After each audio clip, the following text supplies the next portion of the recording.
നമസ്തേ. ഭാരതത്തിൽ മോദി തരംഗം എന്ന എക്സിറ്റ് പോൾ ഫലങ്ങൾ 350 മുതൽ 400 വരെ സീറ്റുകൾ NDA നേടും. തിരിച്ചടി നേരിടുമ്പോഴും ഇന്ത്യ സഖ്യം 295 സീറ്റുകൾ ഉറപ്പിക്കുകയാണ്. പുറത്തു വന്നത് എക്സിറ്റ് പോൾ ഫലങ്ങളല്ല, മോദി മീഡിയ പോൾ ഫലങ്ങളാണെന്നാണ് രാഹുലിൻ്റെ വാദം.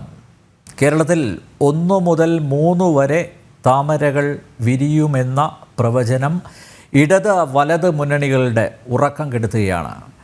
എക്സിറ്റ് പോൾ ഫലങ്ങളുടെ പശ്ചാത്തലത്തിൽ ജനം ഡിബേറ്റ് പരിശോധിക്കുന്നു. മോഡി കൂടിയതെങ്ങനെ? BJP വക്താവ് TP ജയചന്ദ്രൻ മാസ്റ്റർ, കോൺഗ്രസ് വക്താവ് അഡ്വക്കേറ്റ് സേനാപതി വേണു, ഇടതുമുന്നണിയുടെ പ്രതിനിധി സലീം മടവൂർ, രാഷ്ട്രീയ നിരീക്ഷകൻ പ്രൊഫസർ സ്റ്റാൻലി സെബാസ്റ്റ്യൻ എന്നിവ ചേരുന്നു അതിഥികളായ. എല്ലാ അതിഥികളെയും ഈ സംവാദത്തിലേക്ക് സ്നേഹാദരങ്ങളോടെ സ്വാഗതം ചെയ്യുന്നു, ഒപ്പം പ്രേക്ഷകരെയും. ജയേന്ദ്ര മാസ്റ്റർ, എക്സിറ്റ് പോൾ ഫലങ്ങൾ എത്രത്തോളം ആധികാരികമാണെന്നതിൽ സംശയം പ്രകടിപ്പിക്കുന്നവരുണ്ട്. 2004 പൊതു തെരഞ്ഞെടുപ്പിലെ എക്സിറ്റ് പോൾ ഫലങ്ങളെ നിഷ്പ്രഭമാക്കി UPA അട്ടിമറി വിജയം നേടിയത് മാറ്റി നിർത്തിയാൽ തുടർന്ന് ഇങ്ങോട്ടുള്ള തെരഞ്ഞെടുപ്പുകളിലെ പ്രവചനങ്ങളിൽ ഏറ്റക്കുറച്ചിലുകൾ ഉണ്ടായിട്ടുണ്ടെങ്കിലും ഏറെക്കുറെ പറഞ്ഞതെല്ലാം ശരിയായി വന്നിട്ടുണ്ട്. ഇന്നലെ പുറത്തിറങ്ങിയ പ്രവചനങ്ങളിൽ ഒന്നിൽ പോലും ഇന്ത്യ സഖ്യത്തിൻ്റെ അപ്രമാദിത്വം പ്രതിപാദിക്കുന്നില്ല. 2014 2019 എന്നതുപോലെ 2024 മോദി മാജിക് സംഭവിക്കുന്നു. വികസനം പറഞ്ഞ് വോട്ട് ചോദിക്കാതെ വർഗീയതയുടെ അതിപ്രസരത്തിൽ മുക്കി NDA പ്രചരണം നടത്തിയെന്ന ആക്ഷേപമാണ് പ്രതിപക്ഷം ഉയർത്തിയത്. നമുക്കെല്ലാവർക്കും അറിയാം, വെറുപ്പിൻ്റെയും വിഭജനത്തിൻ്റെയും രാഷ്ട്രീയം കളിക്കുന്നവരെ വോട്ടർമാർ ഒറ്റപ്പെടുത്തുമെന്ന പ്രതിപക്ഷ പ്രതീക്ഷയല്ലേ തകർന്ന തരിപ്പണമായിരിക്കുന്നത്? നോക്കൂ നമ്പ്യാരെ, നമ്മുടെ എക്സിറ്റ് പോൾ എന്ന് പറയുന്നത് ഒരു ഫലപ്രഖ്യാപനമല്ല. പക്ഷെ എക്സിറ്റ് പോളിലൂടെ പുറത്തു വരുന്ന അതിനൊരു പ്രവർത്തന നൈരന്തര്യമുണ്ട്. ഞാൻ മനസ്സിലാക്കിയെടുത്തു. അതിലൂടെ പുറത്തു വരുന്ന ചില സൂചകങ്ങളാണ്. ഭാരതത്തിന്റെ ചരിത്രത്തിലെ രാഷ്ട്രീയ രംഗത്ത് ചിലപ്പോഴൊക്കെ അത്തരം സൂചകങ്ങൾ തെറ്റായ നിഗമനങ്ങളിൽ എത്തിയിട്ടുണ്ട്. ചിലപ്പോഴൊക്കെ അത് വളരെ പോസിറ്റീവായിട്ടും വന്നിട്ടുണ്ട്. സ്വാഭാവികമായിട്ടും ഇത്തവണ ഇതിനെക്കുറിച്ച് സംസാരിക്കുമ്പോൾ നമ്മുടെ മുമ്പിൽ ചില തെളിവുകൾ ഇപ്പൊ നിലനിൽക്കുന്നുണ്ട്. ഉദാഹരണത്തിന് 4-ാം തീയതിയാണ് തെരഞ്ഞെടുപ്പ് ഔപചാരികമായിട്ട് എണ്ണാൻ തുടങ്ങുന്നതെങ്കിലും അരുണാചലിലും സിക്കിമിലും ഇന്ന് ഒരു സാമ്പിൾ വെടിക്കെട്ട് എന്ന് വേണമെങ്കിൽ പറയാവുന്ന, അല്ലെങ്കിൽ ഒരു സാമ്പിൾ എന്ന് പറയാവുന്ന തരത്തിലേക്കുള്ള ഒരു പ്രവർത്തനം നടന്നു കഴിഞ്ഞു. നമുക്കറിയാം, ഇന്ന് ഏതാണ്ട് ഒരു ആവറേജ് നമ്മുടെ ഈ എക്സിറ്റ് പോളിലെ വിവിധ ഏജൻസികളും അവരെ സംബന്ധിച്ചിടത്തോളം അവർ ചില്ലറക്കാരാണെന്ന അഭിപ്രായമൊന്നും നമുക്കില്ല. അവർ വലിയ മാർക്കറ്റിൽ അത്തരം കാര്യങ്ങൾ ഇടപെടുന്ന ആളുകളാണ്. അവരുടെ റിലയബിലിറ്റി കാത്തു സൂക്ഷിക്കേണ്ടത് അവരുടെ കൂടെ ആവശ്യമാണ്. അതിന് കേവലം തമാശയ്ക്ക് അപ്പുറത്തേക്ക് ചില ശാസ്ത്രീയമായ പ്രവർത്തനങ്ങൾ അതിന്റെ പുറകിലുണ്ട്. അതുകൊണ്ട് അവരെ സംബന്ധിച്ചിടത്തോളവും ഇതൊക്കെ വിശ്വാസ്യത, റിലയബിലിറ്റി എന്ന് പറയുന്നത് അവരുടെയൊക്കെ നിലനിൽപ്പിന്റെ കൂടി പ്രധാനപ്പെട്ട ഒരു വിഷയം കൂടിയാണ്. ഇതിന്റെ ആധികാരികതയും ഇതിന്റെ സത്യസന്ധതയും ഇതിന്റെ ശാസ്ത്രീയതയും ഇതിന്റെ റിലയബിലിറ്റിയും നമ്മൾ പരിശോധിക്കപ്പെടുക. അരുണാചലിൽ ഇന്ന് നടന്ന തെരഞ്ഞെടുപ്പിൽ നമുക്കറിയാം, ഏതാണ്ട് ഒരുപക്ഷെ ഇവരൊക്കെ പ്രവചിച്ചതിനേക്കാൾ കുറെ കൂടി ഭാരതീയ ജനതാ പാർട്ടിക്കും ദേശീയ ജനാധിപത്യ സഖ്യത്തിനും അനുകൂലമായ തരത്തിലുള്ള റിസൾട്ടുകളാണ് പുറത്തു വന്നിരിക്കുന്നത്. അരുണാചലിൽ കാവ്യമയമാണ് എന്നാണ് ദേശീയ മാധ്യമങ്ങളൊക്കെ പറയുന്നത്. അതിന്റെ സൂചകമായിട്ട് അവർ പറയുന്നത് ഏതാണ്ട് 10ഓളം സീറ്റുകളിൽ അവിടെ എതിരാളികൾ പോലും ഉണ്ടായിരുന്നില്ല. ഞാൻ മനസ്സിലാക്കിയിടത്തോളം വളരെ വളരെ വളരെ പ്രതിപക്ഷം എന്ന് പറയാവുന്ന തരത്തിലേക്കുള്ള ഒരു ശക്തിക്ക് പോലും അവിടെ ഇടയില്ലാത്ത തരത്തിലാണ് പ്രവർത്തിക്കുന്നത്. വടക്കു കിഴക്കൻ സംസ്ഥാനങ്ങളെ കുറിച്ച് വളരെ നേരത്തെ തന്നെ നമുക്കറിയാം. അതിന്റെ ഫ്രജൈലിറ്റിയെ കുറിച്ച്, അതിന് ഹാൻഡിൽ വിത്ത് കെയർ എന്ന് പറഞ്ഞതിനെ കുറിച്ച്, അവിടെ അത്ര എളുപ്പത്തിൽ ഗോത്രവർഗങ്ങളാണ്, അവിടെ രാജ്യ സ്നേഹത്തിൻ്റെതായ ചിന്ത പടർത്താൻ വളരെ വിഷമകരമാണ് എന്നൊക്കെ പറഞ്ഞെടുത്തേക്ക് ഈ തെരഞ്ഞെടുപ്പ് ഫലങ്ങൾ നൽകുന്ന ഒരു വളരെ പോസിറ്റീവായ ഒരു ചിന്തയുണ്ട്. ആ മേഖലകളിൽ പോലും പയ്യെ വളരെ സാവകാശത്തിലാണെങ്കിൽ പോലും ദേശീയതയ്ക്കൊപ്പം നീങ്ങാൻ, രാജ്യത്തിന്റെ പൊതു താല്പര്യത്തോടൊപ്പം നിൽക്കാൻ സിക്കിമിൽ നമ്മൾ കാണുന്ന എന്താണ്? വടക്കൻ സംസ്ഥാനത്തെ മറ്റു പ്രധാനപ്പെട്ട മേഖലയായ സിക്കിമിലും ഇന്ന് ഈ പറഞ്ഞ എക്സിറ്റ് പോളുകളിൽ മുന്നോട്ട് വെച്ച അതേ മാനദണ്ഡത്തിൽ തന്നെ കാര്യങ്ങൾ മുന്നോട്ട് പോകും. ഇനി നമ്മൾ അടുത്ത ചോദ്യം, ഇത് എന്തുകൊണ്ടാണ് ഇങ്ങനെ? നമ്മെ സംബന്ധിച്ചിടത്തോളം ദേശീയ ജനാധിപത്യ സഖ്യത്തെ സംബന്ധിച്ചിടത്തോളം അത്ഭുതമുള്ള വസ്തുതയൊന്നുമല്ല. ഈ രാജ്യത്തെ ജനങ്ങളുടെ മനസ്സിനെ കുറിച്ചും അതിനെ നിയന്ത്രിക്കുന്ന കാര്യങ്ങളെ കുറിച്ചും ഒക്കെ കൃത്യമായ ബോധ്യം നമുക്കുണ്ട്. നമുക്കറിയാം, ഈ രാജ്യത്തെ ജനത ഏതാണ്ട് 2014 മുമ്പുള്ള ചരിത്രം പരിശോധിച്ചാൽ അസ്ഥിരമായ സർക്കാരുകളുടെ മുമ്പിൽ അനുഭവങ്ങൾ ഒരുപാട് അവർക്ക് പങ്കുവെക്കേണ്ടി വന്നു. അതിന്റെ ഫലമായി ചില പ്രാദേശിക കക്ഷികൾ, രാജ്യദ്രോഹ പ്രസ്ഥാനങ്ങൾ, അഴിമതി വീരന്മാർ, വിധ്വംസക പ്രവർത്തകന്മാർ, ഇവരോടൊക്കെ ഭരണകൂടങ്ങൾ പലപ്പോഴും അധികാരത്തിനു വേണ്ടി കോംപ്രമൈസ് ചെയ്യേണ്ടെന്ന് ഒരു ജനം അഭിപ്രായിച്ചു. അതിൽ നിന്നുള്ള ഒരു ബ്രേക്ക് ത്രൂ ആയിരുന്നു 2014 നരേന്ദ്രമോദിയുടെ മുന്നേറ്റം എന്ന് പറയുന്നത്. അതിൽ അദ്ദേഹം മുന്നോട്ട് വെച്ചത് സുസ്ഥിരമായ ഒരു ഭരണം ഇന്ത്യയിൽ സ്ഥാപിക്കും, നിശ്ചയദാർഢ്യത്തോടെയുള്ള തീരുമാനങ്ങൾ എടുക്കും, ഈ ഗവൺമെന്റ് ശക്തമായ നിലപാടുകൾ എടുക്കും, രാഷ്ട്ര സുരക്ഷയുടെ കാര്യത്തിൽ ഒരു വെട്ടുവീഴ്ചയും ഈ ഗവൺമെന്റ് ഭാഗത്തുണ്ടാവില്ല. വിദേശ രാജ്യങ്ങൾ ഇന്ത്യ രാജ്യം കരുത്താകുന്നതോടുകൂടി ഒരുപക്ഷെ വളരെ ഭൂതകാലങ്ങളിൽ നമുക്കുണ്ടായിരുന്നതിന്റെ രാജ്യത്തിന്റെ യശസ് വിദേശ രാജ്യങ്ങൾ അംഗീകരിക്കേണ്ടി വരും. രാജ്യത്തെ സാമ്പത്തികമായിട്ട് ലോകത്തിലെ മികച്ച ശക്തിയാക്കി മാറും. രാജ്യത്തെ സ്ത്രീ സുരക്ഷയുടെ കാര്യത്തിൽ ഒരു ഉറപ്പ് നൽകാൻ ഈ ഗവൺമെന്റിന് സാധിക്കും. യുവാക്കളുടെ തൊഴിൽ ലഭ്യതയുടെ കാര്യത്തിൽ കർശനമായ നിയമ നടപടികളും അതോടൊപ്പം രാജ്യത്തിന്റെ പൊതുവായ താല്പര്യങ്ങൾ ഹനിക്കാനുള്ള പ്രവർത്തനങ്ങൾ നമ്മൾ കൊണ്ടുവരാൻ സാധിക്കും. ഞാൻ ചൂണ്ടിക്കാണിക്കുന്നത് ഈ എക്സിറ്റ് പോളിലൂടെ പുറത്തു വന്നിരിക്കുന്ന വസ്തുതകൾ എന്ന് പറയുന്നത് ഇവയുടെയൊക്കെ സ്വീകാര്യത ഇന്ത്യൻ ഭരണകൂടത്തിന്റെ മുമ്പിൽ അവർ സ്വീകരിക്കൂ എന്നുള്ളതാണ്. മറുപക്ഷത്തോ അഴിമതിയിലും വർഗീയതയിലും കെട്ടുകാര്യസ്ഥതയിലും രാജ്യദ്രോഹ ശക്തികളെ സ്ഥാപിക്കുന്നതിലും അവരെ സഹായിക്കുന്നതിലുമൊക്കെ അധികാരം എന്ന ഒരേ ഒരു കാര്യത്തിനു വേണ്ടി എന്ത് വെട്ടുവീഴ്ച ചെയ്യാവുന്ന ഒരു ഭരണകൂടം. നമുക്കറിയാം, നമുക്കൊക്കെ രാഷ്ട്രീയം ഉണ്ടെങ്കിൽ പോലും ഈ രാജ്യത്തെ ബഹുഭൂരിപക്ഷം ജനതയുടെയും മനസ്സിലുണ്ടായിരുന്നത് അവരുടെ ഭാവി, അവരുടെ ജീവിതം, അവരുടെ രാജ്യത്തിന്റെ സുരക്ഷ, അവരുടെ ആത്മാഭിമാനം, സ്ത്രീകളും കുട്ടികളും അടങ്ങുന്ന സമൂഹത്തിന്റെ സുസ്ഥിരത, ഇത്തരം കാര്യങ്ങളൊക്കെയായിരുന്നു ഇന്ത്യ രാജ്യത്തെ സാധാരണക്കാരുടെ മനസ്സിലുണ്ടായിരുന്നു. അപ്പൊ ഇതൊരു നിസ്സാരമായ തെരഞ്ഞെടുപ്പായിരുന്നു. വളരെ കൃത്യമായിട്ട് നമുക്കറിയാൻ സാധിച്ചത്, നമുക്ക് മനസ്സിലാക്കാൻ സാധിക്കുന്നത്, രാജ്യം മെല്ലെ മെല്ലെ വളരെ സാവകാശത്തിൽ ഈ തരത്തിലുള്ള ധനാത്മകമായ പോസിറ്റീവായ ഒരു ചിന്താധാരയിലേക്ക് എത്തും. രാജ്യം എന്ന ഒരു സങ്കല്പത്തിലേക്ക് എത്തുന്നു, രാജ്യ സുരക്ഷ എന്നതിലേക്ക് എത്തുന്നു. ഒരു ഭരണാധികാരി ആപത്ഘട്ടങ്ങളിൽ ഞങ്ങൾക്ക് ദിശാബോധം നൽകുകയും ഞങ്ങളുടെ രാജ്യത്തിന്റെയും ജനതയുടെയും സുസ്ഥിരവും പോസിറ്റീവുമായ വളർച്ചയ്ക്ക് വേണ്ടിയിട്ട് തീരുമാനങ്ങൾ എടുക്കാൻ കെൽപ്പുള്ളവനാവുകയും രാജ്യത്തിന് വേണ്ടി പ്രവർത്തിക്കുന്നവരുമായിരിക്കണമെന്ന ബോധ്യം അവർക്കുണ്ടായി. അവർ ഇപ്പോൾ കഴിഞ്ഞ 10 വർഷത്തിനിടയിൽ അവർക്ക് കാണാൻ സാധിച്ചത് രാജ്യം ലോകത്തിന്റെ 3ാം സാമ്പത്തിക ശക്തിയായി മാറുന്നു, രാജ്യത്തിന്റെ വ്യാവസായിക മേഖല കരുത്തു പ്രാപിക്കുന്നു, രാജ്യത്തിന്റെ സമ്പത്ത് രംഗത്തോടൊപ്പം തൊഴിലില്ലായ്മ രംഗത്തുണ്ടാകുന്ന അവഗണനയിൽ നിന്നും അതിനുകൊണ്ട് യുവാക്കൾക്ക്, വിദേശങ്ങളിൽ പണിയെടുക്കുന്നവർക്ക് പോലും രാജ്യത്തിലെ പുതിയ വ്യവസായ സംരംഭങ്ങളിലും രാജ്യത്ത് വരുന്ന മാറ്റങ്ങളും ഇൻഫ്രാസ്ട്രക്ചർ മേഖലയിൽ ഉണ്ടായ മുന്നേറ്റ യുവാക്കൾക്ക് പൊതുവിൽ ഈ എക്സിറ്റ് പോളിൽ പങ്കെടുത്ത ആളുകളുടെ അവലോകനത്തിൽ അവർ അടിവരയിട്ട് പറയുന്ന ഒരു കാര്യം, രാജ്യത്തിലെ സ്ത്രീകൾ, രാജ്യത്തിലെ 30 വയസ്സിൽ താഴെയുള്ള ചെറുപ്പക്കാർ, രാജ്യത്തിന് പോസിറ്റീവായി കാണുന്ന, സുരക്ഷയെ കാണുന്ന ആളുകൾ, ഇവരുടെ ഒക്കെ മനസ്സിൽ ഒരു വലിയ മാറ്റം ഉണ്ടായി. മറ്റൊന്ന് നമുക്കറിയാം, തെരഞ്ഞെടുപ്പുകളിൽ നമ്മൾ പലപ്പോഴും തോൽക്കുന്ന ആളുകൾ പലപ്പോഴും പറഞ്ഞിരുന്നുകൊണ്ടാണ് ഭരിക്കുന്ന കക്ഷിക്ക് 30% താഴെയാണ് ഭൂരിപക്ഷമുള്ളത് എന്ന് പറഞ്ഞാൽ അർത്ഥം 70% ആളുകൾ ഈ സർക്കാരിനും ഈ ചിന്താഗതിക്ക് പണ്ടൊന്നും വരുന്നുണ്ട് പറഞ്ഞിരുന്നില്ല എന്നൊരു വേറെ വസ്തുത. പക്ഷെ ഇപ്പൊ തെരഞ്ഞെടുപ്പിലെ എക്സിറ്റ് പോളിലൂടെ വന്ന വസ്തുതകൾ എന്താണ് ചൂണ്ടിക്കാണിക്കുന്നത്? രാജ്യത്തിലെ ഭരണകൂടത്തിന് ഏതാണ്ട് പകുതിയോളമോ പകുതിയിൽ കൂടുതലോ ജനപിന്തുണ കൂടി അവർക്ക് ആർജിക്കാൻ സാധിച്ചിരിക്കുന്നു. ഇത് സമീപകാല ഭാരതത്തിന്റെ രാഷ്ട്രീയ ചരിത്രത്തിൽ ഇല്ലാതെ പോയ, നഷ്ടപ്പെട്ടു പോയ ഒരു ചിന്തയാണ്, ഒരു പോസിറ്റീവായ ഒരു സൂചനയാണ്. രാജ്യത്തിലെ ജനങ്ങൾ സർക്കാരിൽ വിശ്വസിക്കുന്നു, ബഹുഭൂരിപക്ഷം ആളുകളും ഇത്തരത്തിലുള്ള തീരുമാനമെടുക്കുന്ന ഒരു ഗവൺമെന്റിനെ പിന്തുണയ്ക്കുന്നു.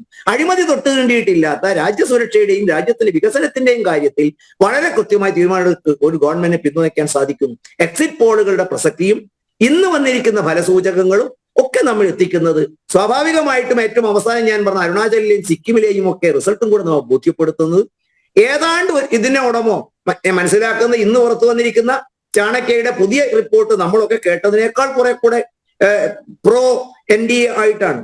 അതുകൊണ്ട് തന്നെയാണ് പ്രതിപക്ഷ കക്ഷികൾക്കും ഇത് അറിയാഞ്ഞിട്ടൊന്നുമല്ല, പകരം അവർ ചില തെറ്റിദ്ധാരണ ജനങ്ങൾക്കിടയിൽ ഉണ്ടാക്കുകയും അതിൽ നിന്നും എന്തെങ്കിലും തരത്തിൽ തങ്ങൾക്ക് നേട്ടം ഉണ്ടാക്കാൻ കഴിയുമെന്നും അതുകൊണ്ടായിരിക്കണമല്ലോ അവർ തെരഞ്ഞെടുപ്പ് നടന്നതിന്റെ തൊട്ട് പിറ്റേ ദിവസം മാത്രം യോഗം ചേരുകയും ആ യോഗത്തിൽ കൂടെ ഉണ്ടായിരുന്നവർ പോലും പങ്കെടുക്കാതിരിക്കുകയും കേരളത്തിലെ സമൂഹത്തിന്, ഇന്ത്യയിലെ സമൂഹത്തിന് ഒരു ചോദ്യം വരും, ഇവരെങ്ങാനും അധികാരത്തിൽ വന്നാൽ ആരായിരിക്കും അവരുടെ നേതാവ്?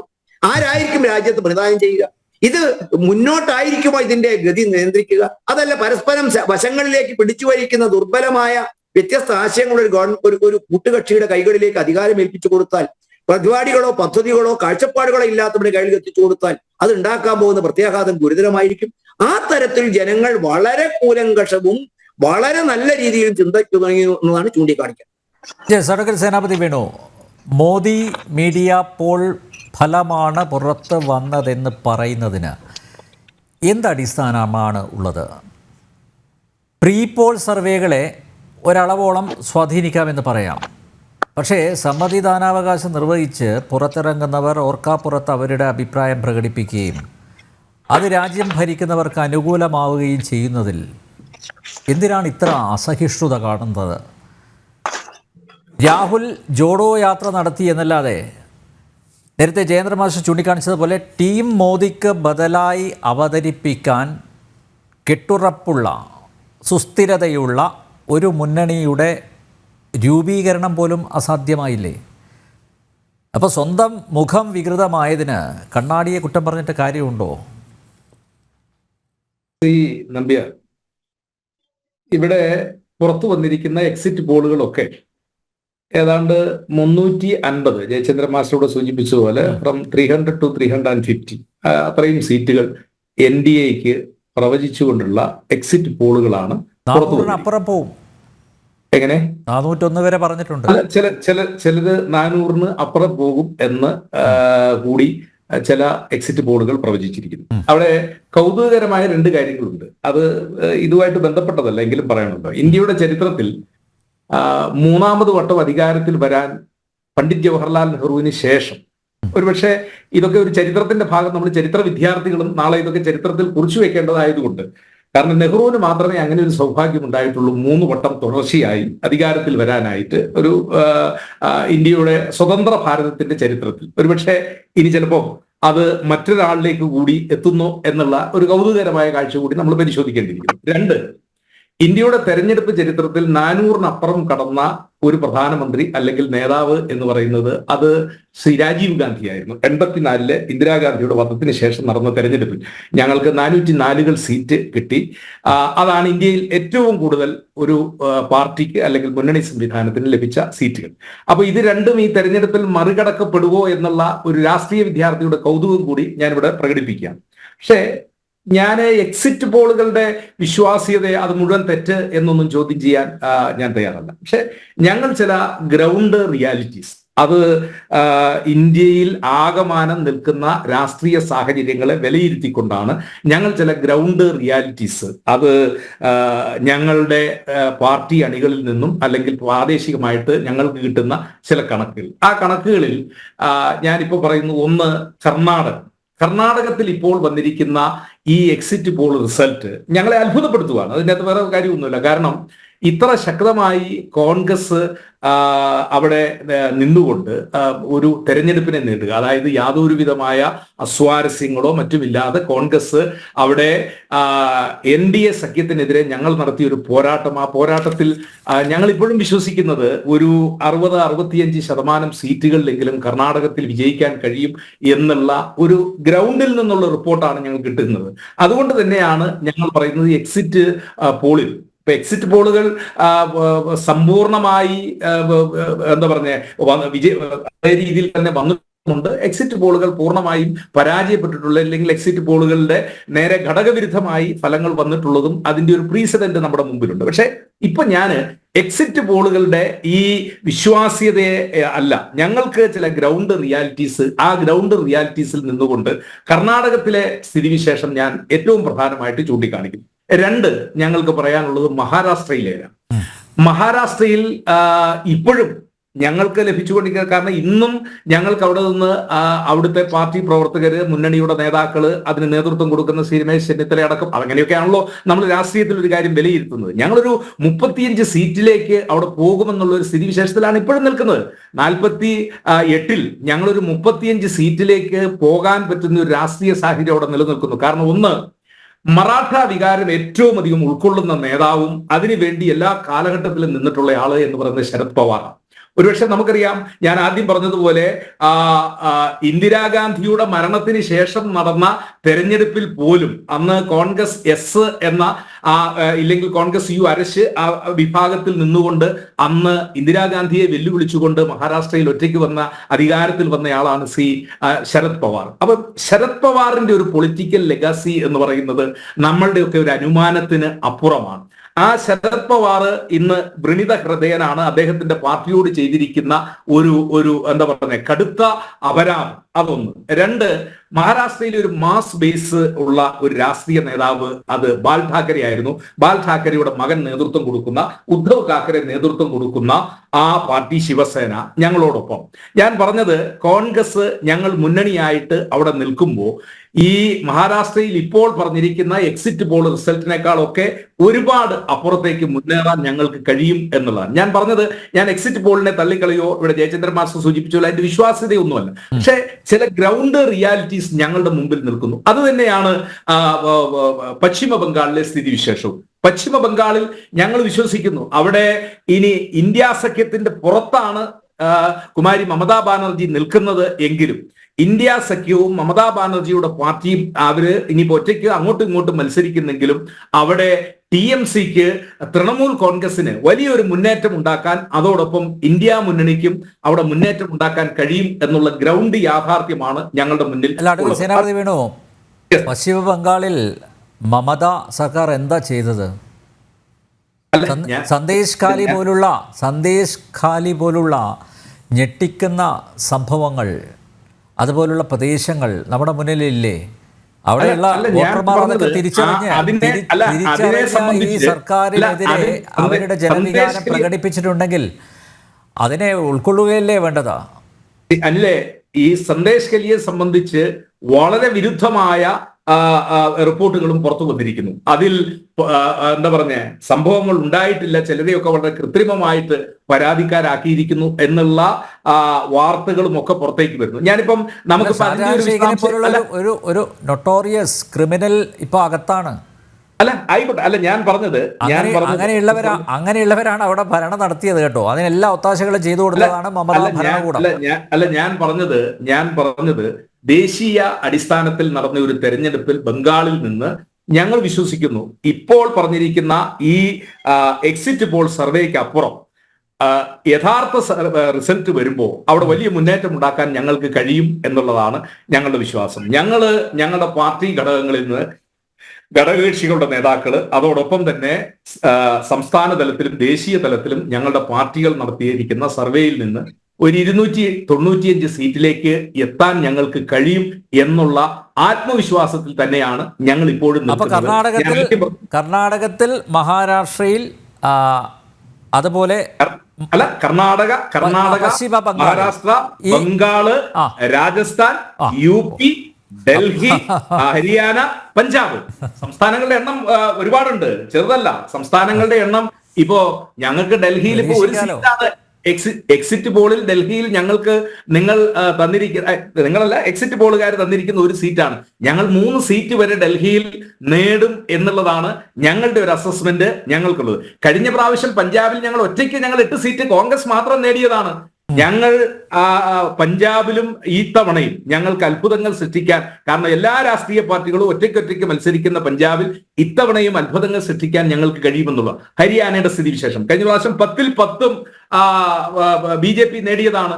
ഇപ്പോ ജനനായക് ജനതാ പാർട്ടി എന്ന് പറയുന്ന പഴയ ദേവിലാലിന്റെ മകൻ ചൗട്ടാലയുടെ മകൻ ദുഷ്യന്ത് ചൗട്ടാല, ആ ദുഷ്യന്ത് ചൗട്ടാല നേതൃത്വം കൊടുക്കുന്ന BJPയുമായി ചേർന്ന് നിന്ന ജനനായക് ജനതാ പാർട്ടി എന്ന് പറയുന്ന പാർട്ടി ഈ ഇലക്ഷന്റെ ഇടയ്ക്കാണ് ആ മുന്നണിയിൽ നിന്ന് പോകുന്നത്. 3 MLA-മാർ, സ്വതന്ത്ര MLA-മാർ അവരുടെ പിന്തുണ പിൻവലിച്ചുകൊണ്ട് പോന്നിരിക്കുന്നു. ഞങ്ങൾ അവിടെ ഒരു 6 സീറ്റിന്റെ ഒരു വിജയം ഞങ്ങൾ അവിടെ പ്രതീക്ഷിക്കുകയാണ്. അതുപോലെ തന്നെ ഹിമാചൽ പ്രദേശിൽ 4ൽ 2 സീറ്റ് ഞങ്ങൾക്ക് വിജയിക്കാൻ കഴിയുമെന്നുള്ള പ്രതീക്ഷയാണ്. അപ്പോ ഈ പ്രതീക്ഷകളെയും അതോടൊപ്പം തന്നെ ഞങ്ങളുടെ കണക്കുകളെയും എല്ലാം മുന്നിൽ നിർത്തിക്കൊണ്ടാണ് ഞങ്ങൾ ഇപ്പോഴും പറയുന്നത് ഞങ്ങൾ 295 സീറ്റിനടുത്ത് അല്ലെങ്കിൽ അത്രയും സീറ്റുകൾ നേടി ഇന്ത്യ മുന്നണി അധികാരത്തിലേക്ക് വരുമെന്നുള്ള ഉറച്ച വിശ്വാസത്തിലാണ് നമ്പ്യാരെ ഞങ്ങൾ ഇരിക്കുന്നത്. ഇനി കേരളത്തിലെ കാര്യം കൂടെ പറഞ്ഞുകൊണ്ട് നമുക്ക് അവസാനിപ്പിക്കാം.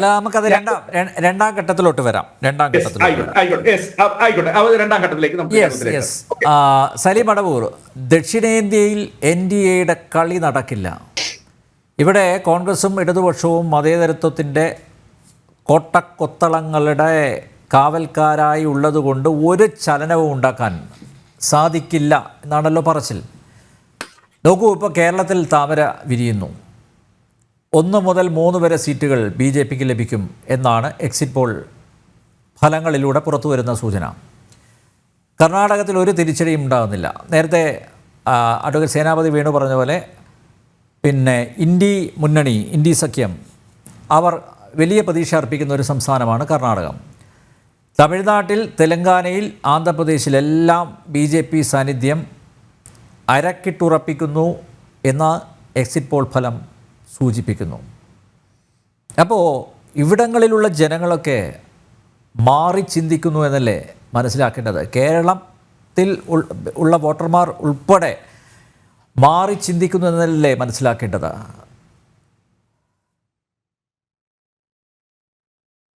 എന്നോടാണോ? യെസ്, സലീം അടവൂർ, താങ്കളോട്. ഇവിടെ ഈ എക്സിറ്റ് പോള് കാണുന്ന ആർക്കും അറിയാം. മലയാളികളെ സംബന്ധിച്ചിടത്തോളം ഇതൊരു തമാശയായിട്ടാണ് എടുക്കുക. കാരണം കേരളത്തിൽ 3 സീറ്റ് കിട്ടും എന്നൊക്കെ പറഞ്ഞാല് അത് സാമാന്യ ബോധമുള്ള എല്ലാവർക്കും അറിയാം. കേരളത്തിൽ BJP നിയമസഭയിൽ പോലും അക്കൗണ്ട് തുറക്കാൻ കഴിയാത്ത ആളുകൾ ഈ പാർലമെന്റിൽ ഇപ്പോ ഏതായാലും അക്കൗണ്ട് തുറക്കാൻ പോകുന്നില്ല. ലോക്സഭാ തെരഞ്ഞെടുപ്പ് പോലെയല്ല ലോക്സഭാ തെരഞ്ഞെടുപ്പ് ആണോ? അല്ല, അതെ, നമുക്ക് രണ്ടിനെ ഒരേപോലെയാണോ നമ്മൾ വിലയിരുത്തേണ്ടത്, കാണേണ്ടത്? ഒരിക്കലല്ല യാഥാർത്ഥ്യമാണ്. പക്ഷെ കേരളത്തില് അങ്ങനെ ജയിക്കാനുള്ള ഒരു സാഹചര്യം ഇല്ല എന്നുള്ളത് ഈ വാർത്ത അവതരിപ്പിക്കുന്ന അനിൽ നമ്പ്യാർക്കും അറിയാം, ഈ കേട്ടുകൊണ്ടിരിക്കുന്ന പ്രേക്ഷകർക്കും ഇല്ല. പക്ഷേ സലീം അടവൂർ, എന്നെ കൂട്ടണ്ട. ജനങ്ങൾ കക്ഷി രാഷ്ട്രീയത്തിനതീതമായി കേരളത്തിലെ ജനങ്ങളും ചിന്തിച്ചു തുടങ്ങി എന്ന് ഈ നാട് മുഴുവൻ ഞങ്ങൾ ജനസഭകൾ നടത്തിയിട്ടുണ്ട്.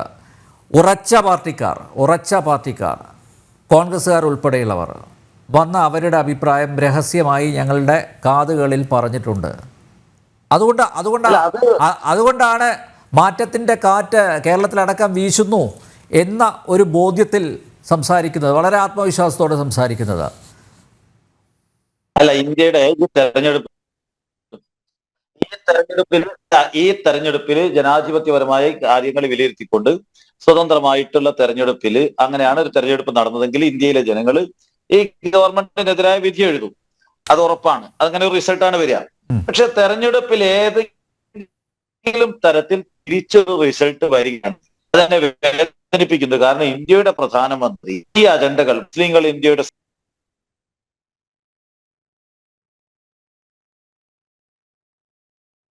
സലീം മടവൂർ അദ്ദേഹത്തിലേക്ക് വരാം. ചില സാങ്കേതിക പ്രശ്നങ്ങൾ. പ്രൊഫസർ സ്റ്റാൻലി സെബാസ്റ്റ്യൻ, ഇപ്പോഴും ഇന്ത്യ സഖ്യം അധികാരത്തിൽ എത്തും എന്ന ഉറച്ച വിശ്വാസം പുലർത്തുകയാണ്. ഇന്നത്തെ ദേശാഭിമാനിയിൽ ഇന്ത്യ നേടും എന്നാണ് വാർത്ത കൊടുത്തിരിക്കുന്നത്. മാത്രമല്ല, ഈ പ്രതിപക്ഷ കക്ഷി നേതാക്കന്മാർ ഒക്കെ വിക്ടറി ഈ വിരൽ ചൂണ്ടുന്ന ഫോട്ടോയും കൊടുത്തിട്ടുണ്ട്. പക്ഷേ അവരെല്ലാം അതിശയിപ്പിച്ചുകൊണ്ട് വലിയൊരു തിരിച്ചടി നേരത്തെ നമ്മുടെ അഡ്വക്കേറ്റ് സേനാപതി വേണു ചൂണ്ടിക്കാണിച്ചതുപോലെ പ്രതീക്ഷിച്ച സ്ഥലങ്ങളിൽ പോലും മുന്നേറ്റമുണ്ടാക്കാൻ സാധിക്കാതെ വന്നത് എന്ത് കൊണ്ടായിരിക്കും? മോദി ഫാക്ടർ തന്നെയല്ലേ പ്രധാന ഘടകം. മോദി വീണ്ടും അധികാരത്തിൽ തുടരണം, ഇവിടെ ഭരണത്തിൽ സുസ്ഥിരത ഉണ്ടാവണം, മാത്രമല്ല ദേശദ്രോഹികളുടെ ചങ്ങാത്തമുള്ളവർക്ക് അവർക്കൊരു കനത്ത ആഘാതം ഏൽപ്പിക്കണമെന്ന് ഭാരതത്തിലെ വോട്ടർമാർ വീണ്ടും അവർ ചിന്തിച്ചു. അവർ അവരുടെ സമ്മതിദാനാവകാശം വിനിയോഗിച്ചു. അങ്ങനെയല്ലേ കാണേണ്ടത് ചുരുക്കത്തിൽ? യെസ്, അങ്ങനെ തന്നെയാണ്. കാരണം പോസിറ്റീവ് വോട്ട്, ആന്റി ഇൻകംബൻസി എന്ന് പറയുന്ന ഒരു സംഭവം ഇല്ല. അതായത് 2019 തെരഞ്ഞെടുപ്പിലും അതില്ല, ഇപ്പോഴും ഇല്ല. കാരണം ഗവൺമെന്റ് എന്തെങ്കിലും ദ്രോഹം ചെയ്തു, അല്ലെങ്കിൽ ഗവൺമെന്റിന്റെ കഴിവുകേടുണ്ടായി, ഗവൺമെന്റിന് പരാജയമുണ്ടായി, അങ്ങനെ ഒരു ആരോപണം പ്രതിപക്ഷം പോലും കാര്യമായിട്ട് ഉന്നയിച്ചിട്ടില്ല. കുറെ ഫേക്ക് ആയിട്ടുള്ള കുറെ തിയറികളും കുറെ കാര്യങ്ങളും ഒക്കെ ഈ സോഷ്യൽ മീഡിയയിൽ കൂടെ പ്രതിപക്ഷം പറഞ്ഞു നടന്നതല്ലാതെ ഗ്രൗണ്ടിൽ ചെന്ന് ഗവൺമെന്റിനെതിരെ ഒരു കുറ്റപത്രം സമർപ്പിക്കാൻ അവർക്ക് പറ്റിയില്ല. അവരതിന് ശ്രമിച്ചിട്ട് പോലും ഇല്ല എന്നുള്ളതാണ് വാസ്തവം. പിന്നെ ദേശാഭിമാനി അത് ട്രോൾ ചെയ്തതാണ്, ഇന്ത്യ നേടും എന്നുള്ളത് ട്രോൾ ചെയ്തതാണ്. ഇവിടുത്തെ കോൺഗ്രസ്സുകാരെയും UDF-കാരെയും മനഃപൂർവ്വം കളിയാക്കാൻ വേണ്ടി അവരെ ഒരു 3 ദിവസവും കൂടെ പമ്പ് ചെയ്ത് നിർത്താൻ വേണ്ടി ദേശാഭിമാനി ചെയ്ത ഹെഡിങ് ആണത്. അതിന് അവരെ അഭിനന്ദിക്കുന്നു ആ ഹെഡിങ് ഇട്ടതില്ല. ഈ കേരളത്തിലെ ദേശാഭിമാനിയും LDF ഒന്നും ഇന്ത്യ അലയൻസിൽ ഇല്ല, ഉണ്ടെന്ന് അവർ പറഞ്ഞതേ ഉള്ളൂ, അവർ കൂട്ടിയിട്ടുമില്ല. പക്ഷെ ബാക്കി 27 സ്റ്റേറ്റുകളിൽ കമ്മ്യൂണിസ്റ്റുകളുണ്ട്. മാത്രമല്ല കമ്മ്യൂണിസ്റ്റ് പാർട്ടിയുടെ പ്രകടന പത്രിക പറയുന്നത് ഇന്ത്യൻ ആർമിയുടെ ന്യൂക്ലിയർ കേപ്പബിലിറ്റീസും മിസൈലും എല്ലാം എടുത്തു കളയും, ചുമ്മാ ക്രിക്കറ്റ് കളി കാണുന്ന പോലെ ആർമി ഗാലറിയിൽ ഇരുന്നാൽ മതി എന്നുള്ളതാണ് കമ്മ്യൂണിസ്റ്റുകളുടെ ഇവിടുത്തെ പ്രകടന പത്രികയും കാര്യങ്ങളും പറഞ്ഞുകൊണ്ടിരുന്നത്. അപ്പൊ അതുകൊണ്ട് തന്നെ അവരെ ജനങ്ങൾ കരുതുന്നതും അത്രേ ഉള്ളൂ. കാരണം എന്താന്ന് വെച്ചാൽ പക്ക രാജ്യവിരുദ്ധതയാണ് പറയുന്നത്. ഒരു രാജ്യത്തിന്റെ ആയുധങ്ങൾ ഇല്ലാണ്ടാക്കും, ആയുധശക്തി ഇല്ലാണ്ടാക്കും എന്നൊക്കെ പറഞ്ഞു കഴിഞ്ഞാൽ അതിന്റെ അർത്ഥം എന്താണ്? അത്രയും മോശമായ ഒരു പ്രകടന പത്രികയാണ് അവർ ഇറക്കിയിരുന്നത്. അവരെ ആരും പരിഗണിച്ചിട്ട് പോലുമില്ല. അല്ല, പ്രകടന പത്രികയിൽ ദേശവിരുദ്ധത മാത്രം അല്ലേ? ദേശവിരുദ്ധത കുത്തി നിറച്ചൊരു പ്രകടന പത്രിക ഒറ്റ നോട്ടത്തിൽ അങ്ങനെ കാണാൻ പറ്റൂ. അതെ, അതായത് പണ്ട് ജവഹർലാൽ നെഹ്റുവിന് പ്രധാനമന്ത്രി പദം കിട്ടിയപ്പോൾ മുള്ളി പറഞ്ഞു ഇന്ത്യക്ക് സൈന്യവും വേണ്ട, ആയുധം വേണ്ട, നമുക്ക് ശത്രുക്കൾ ആരുമില്ല, അതുകൊണ്ട് നമ്മൾ ആർക്കും ശത്രുതയ്ക്ക് പോകുന്നില്ല, നമ്മൾ ചുമ്മാ ഇരുന്നാൽ മതി, പോലീസ് മാത്രം മതി എന്ന് പറഞ്ഞു. പക്ഷെ 1/3 ഭാഗം ഇന്ത്യയുടെ ഭാഗം ചൈന കൊണ്ടുപോയി, ടിബറ്റും ആ ഭാഗവും എല്ലാം അങ്ങോട്ട് കൊണ്ടുപോയി. പിന്നെ നമുക്ക് കിട്ടേണ്ടിയിരുന്ന മാലിദ്വീപ് ടർക്കി കൊണ്ടുപോയി, നമുക്ക് കിട്ടേണ്ടിയിരുന്ന ലക്ഷദ്വീപ് പാകിസ്ഥാൻ കൊണ്ടുപോകാൻ ശ്രമിച്ചു. പക്ഷേ തിരുവിതാംകൂർ രാജാവിന് നട്ടലുണ്ടായിരുന്ന കാരണം ലക്ഷദ്വീപ് നമുക്ക് കിട്ടി, കച്ചദ്വീപ് പിന്നീട് പോയി, പിന്നെ ബാക്കിയുള്ള ദ്വീപുകളെല്ലാം പോയി. അപ്പൊ ഇതെല്ലാം കാണിക്കുന്നത് രാജ്യം സുശക്തമാകണം, അത് സംരക്ഷിക്കാനുള്ള ശക്തി നമ്മുടെ രാജ്യത്തിന് ഉണ്ടാകണം. അപ്പൊ അത് എടുത്തു കളയുന്നൊക്കെ പ്രകടനപത്രികയെ പറയുക, എന്നിട്ട് പല്ല് വിളിച്ചുകൊണ്ട് ജനങ്ങളുടെ മുമ്പിൽ വോട്ടിന് ചെയ്താൽ ആരാ അവരെ പരിഗണിക്കുന്നത്? ഇപ്പൊ ഈ കേരളത്തിൽ ഇടതുമുന്നണിയെ സംബന്ധിച്ചിടത്തോളം അവർ ഓൾമോസ്റ്റ് ഫിനിഷ്ഡ് ആയി. അത് എല്ലാ സർവേയിലും ഇടതുമുന്നണിയുടെ വോട്ടും ഉണ്ടായിരുന്ന കനൽത്തരി കൂടെ കെടുമെന്നാണ് പറയുന്നത്. അപ്പൊ അതേ സംബന്ധിച്ച് ഇനിയിപ്പോ ഒരു ദിവസവും കൂടെ ഉള്ളൂ, അതെന്തായാലും ആട്ടെ. കാരണം അവർ നാഷണലി അവർക്കൊരു റെലവൻസ് ഇല്ല, അവരൊക്കെ കിട്ടാണ്ടിരിക്കുകയോ ചെയ്യുന്നത് നാഷണൽ റിസൾട്ടിനെ ബാധിക്കുന്നില്ല. അതുകൊണ്ട് ഇടതുപക്ഷത്തെ പറ്റി ചർച്ച ചെയ്യേണ്ട ആവശ്യം പോലും ഇല്ല. കോൺഗ്രസിനെ സംബന്ധിച്ചിടത്തോളം അവർക്ക് പറ്റിയത് അവർ 5 വർഷം റിസർച്ച് ചെയ്തിട്ട് പോസിറ്റീവായിട്ട് ജയിക്കാനല്ല ശ്രമിച്ചത്. അവരെന്താ ചെയ്ത കള്ളത്തരം എന്ന് ചോദിച്ചാൽ, അംബേദ്കറുടെ നേതൃത്വത്തിൽ ഇവിടുത്തെ SC ST OBC പിന്നീട് മണ്ഡൽ കമ്മീഷനും വഴി നേടിയിട്ടുള്ള സംവരണം, ആനുകൂല്യങ്ങള്, സ്കോളർഷിപ്പ്, അങ്ങനെ കുറെ അധികം ബെനിഫിറ്റ് ഉണ്ട്. ആ ബെനിഫിറ്റ് ഇവിടെ ജീവിക്കുന്ന ജിഹാദികൾക്കും പുറത്തുനിന്ന് വരുന്ന ജിഹാദികൾക്കും കൊടുക്കണമെന്നും പറഞ്ഞുള്ള നിയമം കൃത്യമായിട്ട് ഈ UPA ഭരിക്കുന്ന എല്ലാ സ്റ്റേറ്റുകളും അല്ല നിങ്ങൾ ജിഹാദികൾ എന്ന് ഉദ്ദേശിക്കുന്ന ആരെ കൊണ്ടാ? ജിഹാദികൾ എന്ന് പറയുന്നത് അങ്ങനെ ഒരു സംവരണം ഉണ്ടോ? കിട്ടുന്നുണ്ടല്ലോ. സംസാരിക്കണോ?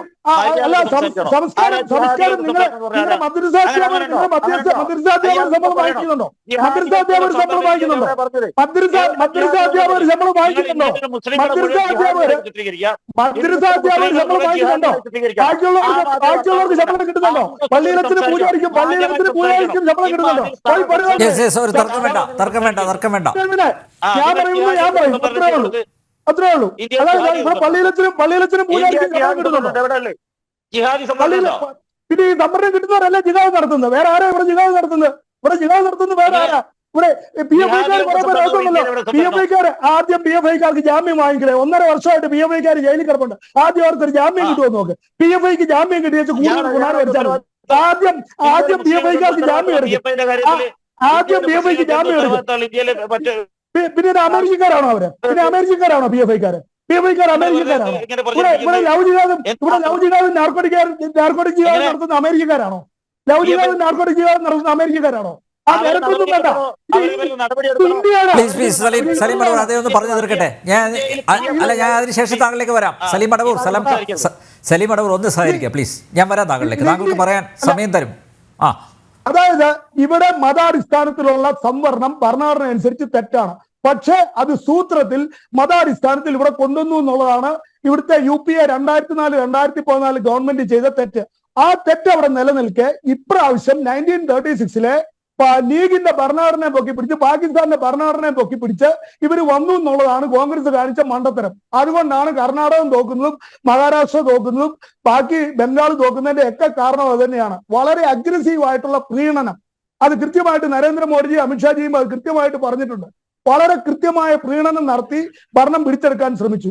അതുകൊണ്ട് കയ്യിലിരുന്ന ക്രിസ്ത്യൻ വോട്ടും സിഖിന്റെ വോട്ടും ജൈനന്റെ വോട്ടും ബുദ്ധന്റെ വോട്ടും കൂടെ പോയി. ഹിന്ദു വോട്ട് മാത്രമല്ല BJP കിട്ടിയിരിക്കുന്നത്. ഹിന്ദു വോട്ട് മാത്രമല്ല, സിഖുകാരുള്ള സ്ഥലത്ത് പഞ്ചാബിൽ 5 സീറ്റ് കൂടെ കൂടുതൽ കിട്ടുക. ജൈനന്മാരുടെയും ബുദ്ധന്മാരുടെയും വോട്ട് കിട്ടുക. ഇന്ന് ജൈനന്മാരുടെ ബുദ്ധന്മാരുടെ സ്ഥലത്ത് ഇന്ന് 2 അസംബ്ലി ഇലക്ഷൻസിന്റെ വോട്ടെണ്ണൽ നടത്തിയിരിക്കുന്നത്. ഇപ്പൊ എണ്ണുമ്പം കണ്ടോ, ക്രിസ്ത്യൻ വോട്ടുകൾ കിട്ടിയിട്ടുള്ള സ്ഥലങ്ങളെല്ലാം BJP ജയിക്കും. ക്രിസ്ത്യാനികൾക്ക് മെജോറിറ്റി ഉള്ള കേരളം ഒഴിച്ചുള്ള ബാക്കി എല്ലാ സ്ഥലത്തും കിട്ടും. കേരളത്തിലും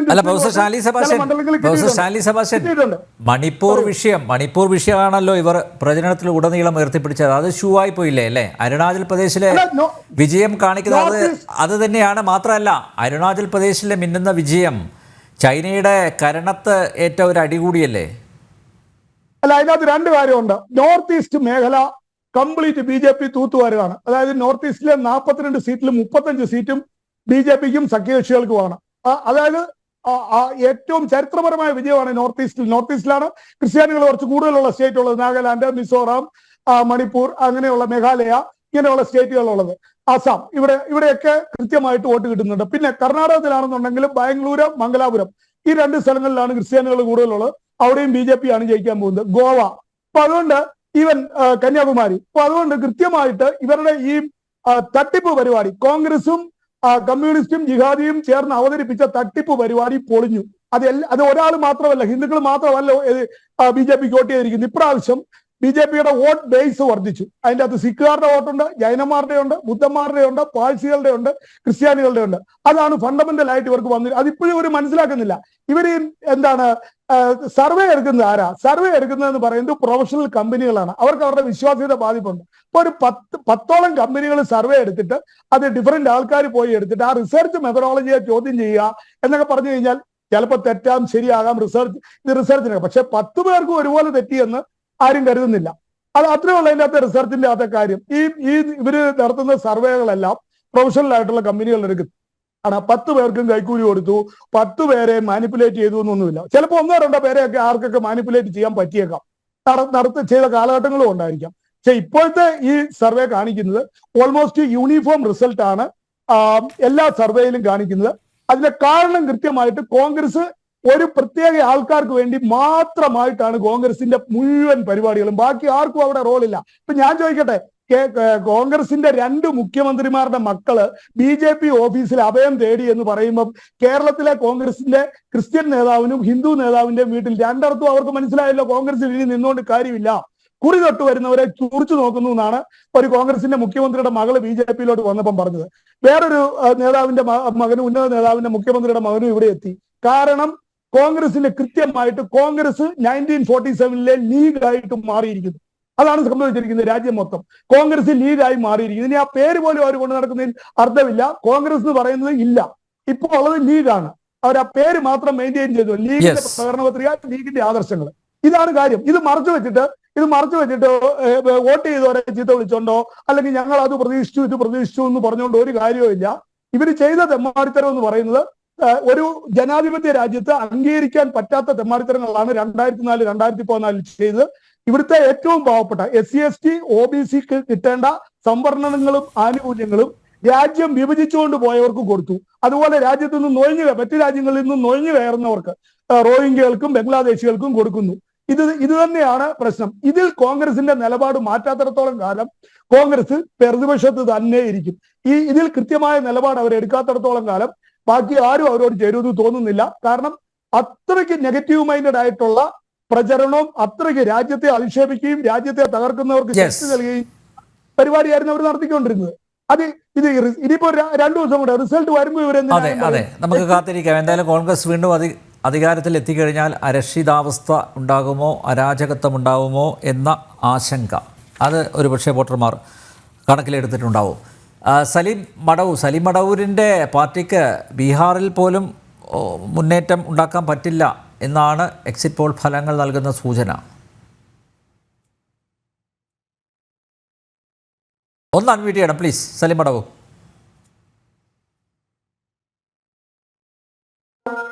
ഞാൻ കഴിഞ്ഞ 2 ദിവസവും മഹാരാഷ്ട്രയിലുണ്ടായിരുന്നു, പൂനെയിലുണ്ടായിരുന്നു, ബോംബെയിലൊക്കെ ഉണ്ടായിരുന്നു.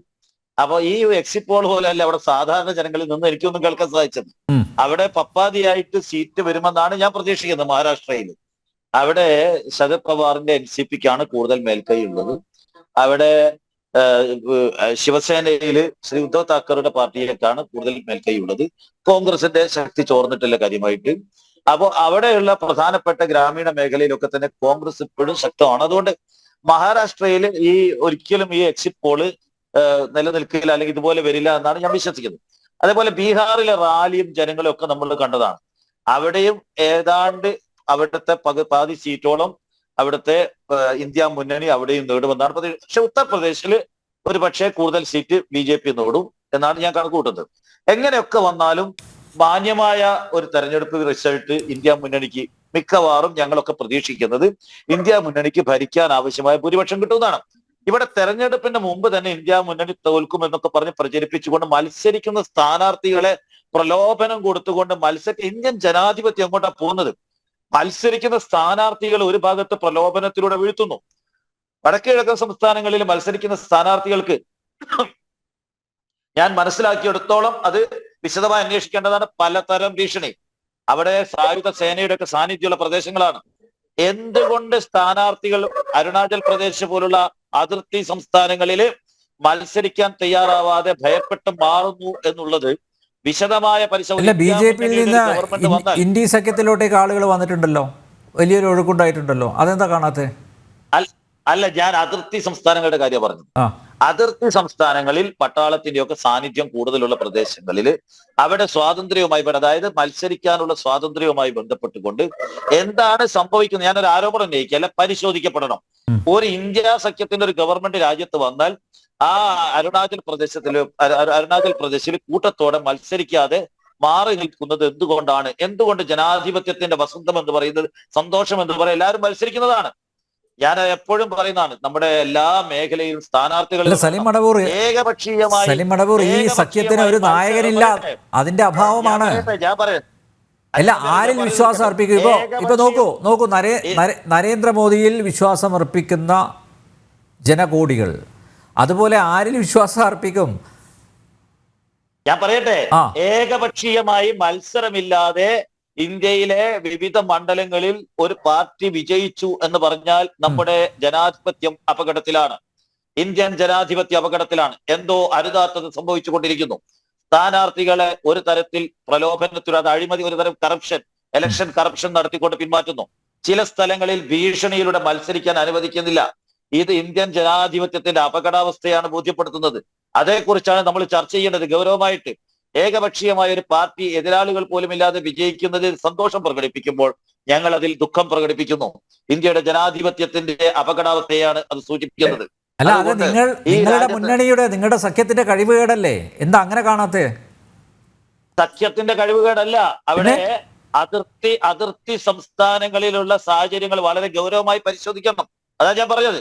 അതിർത്തി സംസ്ഥാനങ്ങളിൽ പട്ടാളത്തിന്റെ സാന്നിധ്യമുള്ള പ്രദേശങ്ങളിൽ എന്തുകൊണ്ട് ജനാധിപത്യപരമായ മത്സരം നടക്കുന്നില്ല എന്നുള്ളത് പരിശോധിക്കപ്പെടേണ്ടതാണ്, വിശദമായി അന്വേഷിക്കപ്പെടേണ്ടതാണ്. എന്താണ് അവിടുത്തെ സാഹചര്യം എന്ന് പരിശോധിക്കണം. നിലവിൽ ഞാനൊരു ആരോപണം ഉന്നയിക്കുന്നില്ല, പട്ടാളം തടഞ്ഞു എന്നൊന്നും ഞാൻ പറഞ്ഞിട്ടില്ലേ. പക്ഷേ പരിശോധിക്കപ്പെടണം. അതിർത്തി സംസ്ഥാനങ്ങളിൽ അവിടെ ജനാധിപത്യം എന്തുകൊണ്ട് പുഷ്പിക്കുന്നില്ല? അവിടെ ഒരു പാർട്ടി മാത്രം മത്സരിച്ച് ഏകപക്ഷീയമായി വിജയിക്കുന്നു. അത് ഒരു ശരിയായ സൂചനയല്ല. ഇന്ത്യൻ ജനാധിപത്യം BJPയുടെ കൈകളിൽ അപകടത്തിലാണ് എന്നാണ് അത് സൂചിപ്പിക്കുന്നത്. അല്ല സലീം മടവൂർ, മണിപ്പൂരിനെ ചൊല്ലി നിങ്ങൾ ഉണ്ടാക്കിയ കോലാഹലങ്ങൾ അതിൽ എത്രത്തോളം കഴമ്പുണ്ട്? നിങ്ങൾക്ക് കൃത്യമായിട്ട് അറിയാം മണിപ്പൂരിൽ എന്താണ് സംഭവിച്ചത്. പക്ഷെ അതിന് തെറ്റായ ഒരു വ്യാഖ്യാനമല്ലേ നൽകിയത് നിങ്ങൾ പ്രചരണത്തിലുടനീളം. മണിപ്പൂർ എടുത്തുയർത്തിയല്ലേ, പക്ഷെ അതുപോലും ക്ലിക്കായില്ല. മണിപ്പൂരിൽ ആട്ടിയോടിക്കപ്പെട്ട ആ കുക്കി വിഭാഗത്തിൽപ്പെട്ട ആട്ടിയോടിക്കപ്പെട്ട ജനവിഭാഗത്തിന് വോട്ട് ചെയ്യാൻ പോലും സാധിക്കാതെ അവിടെയുള്ള ഒരു വിഭാഗത്തെ, മെയ്റ്റി വിഭാഗത്തിനെ BJP പൂർണ്ണമായും കയ്യിലെടുത്തുകൊണ്ട് തെരഞ്ഞെടുപ്പിൽ വിജയിച്ചതിനെ നിങ്ങൾ എങ്ങനെയാ സന്തോഷത്തോടുകൂടി കാണുന്നത്? സലീം മടവൂർ, അല്ല, ഹൈക്കോടതിയിലെ ഒരു ന്യായാധിപന്റെ ജഡ്ജിമെന്റ് അല്ലേ ആ പ്രശ്നങ്ങളിലേക്ക് പോയത്? അല്ലാതെ അവിടുത്തെ സർക്കാർ എടുത്ത നിലപാടിന്റെ ഫലമായിട്ടാണോ അങ്ങനെ ഒരു പ്രശ്നം ഉണ്ടായത്? ആ ജഡ്ജ്മെന്റിന് സാഹചര്യം ഒരുക്കുന്ന രൂപത്തില് BJP നമുക്കറിയാം സംവരണത്തിനെതിരാണ്. അമിത്ഷാ പറഞ്ഞല്ലോ, ഇന്ത്യയിൽ സംവരണം ഞാൻ അനുവദിക്കാം. BJP സമ്പൂർണ്ണമായി സംവരണത്തിനെതിരാണ്. ഞങ്ങൾ ഈ രാജ്യത്തെ പിന്നോക്കാവസ്ഥ ജാതിയുടെ അടിസ്ഥാനത്തിലാണെന്ന് വിശ്വസിക്കുന്ന ആളുകളാണ്. ഇന്ത്യയുടെ ഭരണഘടന പറയുന്നത് സോഷ്യലി ആൻഡ് എഡ്യൂക്കേഷണലി ബാക്ക്വേർഡ്. നേരത്തെ ഇവിടെ സംസാരിച്ച നിങ്ങളെ സായാത്രികം നിലപാട് എന്താ? ഒരു സമുദായത്തിന് മാത്രം, ഒരു മതത്തിൽപ്പെട്ടവർക്ക് മാത്രം സംവരണം. നിങ്ങൾ അതാണല്ലോ, ആ നിലപാടാണല്ലോ സ്വീകരിച്ചു പോകുന്നത്, അനുവർത്തിച്ചു പോകുന്നത്. അല്ല, ഇന്ത്യയിലെ പറയട്ടെ, എനിക്ക് ഒരു മിനിറ്റ് തരണം. ഇന്ത്യയിലെ പട്ടികജാതി പട്ടികവർഗക്കാർക്കും ഇന്ത്യയിലെ മണ്ഡൽ കമ്മീഷൻ കണ്ടെത്തിയ പിന്നോക്ക വിഭാഗക്കാർക്കും ജാതി അടിസ്ഥാനത്തിൽ സംവരണം കൊടുക്കുന്നതിനെ സവർണ നിയന്ത്രണത്തിലുള്ള BJP എന്നും എതിരാണെന്ന് ഞാൻ വിശ്വസിക്കുന്നു. ആ BJP ഇന്ത്യയിൽ സംവരണത്തിനെതിരാണ്. അവരൊരിക്കലും ഇത്തരം സംവരണത്തിൽ അംഗീകരിക്കുന്നില്ല, ജാതി സംവരണത്തെ. ഈ രാജ്യത്ത് അടിച്ചമർത്തപ്പെട്ട ആളുകൾ പിന്നോക്കമായത് ജാതിയുടെ അടിസ്ഥാനത്തിലാണ്. അവർക്ക് നല്ല കൃഷിയോഗ്യമായ ഭൂമി നിഷേധിക്കപ്പെട്ടത്, വഴി നടക്കാനുള്ള അവകാശം നിഷേധിക്കപ്പെട്ടത്, വിദ്യാഭ്യാസം നിഷേധിക്കപ്പെട്ടത് ജാതിയുടെ അടിസ്ഥാനത്തിലാണ്. സമ്പന്നനായ പിന്നോക്ക ജാതിക്കാരന് ക്ഷേത്രപ്രവേശനം പണ്ട് കാലത്ത് കൊടുത്തിട്ടുണ്ടോ? കൊടുത്തിട്ടില്ല. ഉത്തരേന്ത്യയിലേക്ക് ഒരു സീറ്റ് പോലും BJP ജയിക്കില്ലല്ലോ. നിങ്ങൾ പറയുന്ന മുഖവിലൊക്കെ എടുക്കുകയാണെങ്കിൽ ഉത്തരേന്ത്യയിലൊന്നും തറ തൊടില്ലല്ലോ BJP. അല്ല, അത് ഈ രാജ്യത്തെ നിലവിൽ ഞാൻ പറഞ്ഞല്ലോ ജനാധിപത്യത്തിന്റെ അപകടാവസ്ഥ. അപ്പൊ ഈ രാജ്യത്തെ പിന്നോക്കാവസ്ഥ ജാതിയുടെ അടിസ്ഥാനത്തിലാണ്. രണ്ട്, ഭരണഘടന പറയുന്നത് സോഷ്യലി ആൻഡ് എഡ്യൂക്കേഷണലി ബാക്ക്വേർഡ് ആണ്. എഡ്യൂക്കേഷണലി ബാക്ക്വേർഡ് ആയിട്ട് കേരളത്തിലെ മുസ്ലിങ്ങളെ കണ്ടെത്തിയത് മണ്ഡൽ കമ്മീഷനാണ്. സച്ചാർ കമ്മീഷൻ, പിന്നീട് വന്ന സച്ചാർ സമിതി, അവരും കണ്ടെത്തി കേരളത്തിലെ മുസ്ലിങ്ങൾ പിന്നോക്കമാണ്. അത് മതത്തിന്റെ അടിസ്ഥാനത്തിലല്ല, വിദ്യാഭ്യാസപരമായി പിന്നോക്കാവസ്ഥയിലുള്ള ആളുകളാണ് കേരളത്തിലെ മുസ്ലിങ്ങൾ എന്ന് കണ്ടെത്തിയത്. അങ്ങനെ ആ സംവരണം കൊടുക്കുന്നത്. അല്ലാതെ നേരത്തെ പറഞ്ഞാൽ ജിഹാദി ഏത് മുസ്ലിമാണ് ഇപ്പൊ വിദ്യാഭ്യാസപരമായി പിന്നോക്കം നിൽക്കുന്നത്? മലപ്പുറത്തല്ലേ ഏറ്റവും കൂടുതൽ?